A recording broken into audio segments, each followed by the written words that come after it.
విరాట్ కోహ్లీ సమకాలీన క్రికెట్లో పరుగుల యంత్రం. ఆ మధ్య ఫామ్ కోల్పోయిన కెప్టెన్సీ నుంచి తప్పుకుని మళ్లీ మునుపటి కోహ్లీని గుర్తుకు తెచ్చాడు. టెస్ట్ ఫార్మాట్లోనూ తనదైన శైలిలో పరుగుల వరద పారించాడు. టెస్టుల్లోనూ అలాంటి కోహ్లీ లేకుండా test team of the year ప్రకటిస్తే ఎలా ఉంటుంది? అభిమానులు ఫైర్ అవ్వకుండా ఉంటారా? ప్రస్తుతం ఇదే పరిస్థితిని ఎదుర్కొంటోంది స్టార్ స్పోర్ట్స్.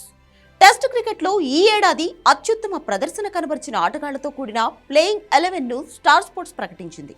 ఈ టీంకు టీమిండియా కెప్టెన్ రోహిత్ శర్మ ఎంపికవగా రన్ మిషన్ విరాట్ కోహ్లీకి మాత్రం చోటు దక్కలేదు. దీంతో స్టార్ స్పోర్ట్స్ పై కింగ్ కోహ్లీ అభిమానులు మండిపడుతున్నారు. ఈ ఏడాది టెస్టుల్లో మిడిల్ ఆర్డర్లో అద్భుతంగా రాణిస్తున్న కోహ్లీకి చోటు ఇవ్వకపోవడంపై అభిమానులతో పాటు మాజీ క్రికెటర్లు సైతం ఆశ్చర్యం వ్యక్తం చేస్తున్నారు.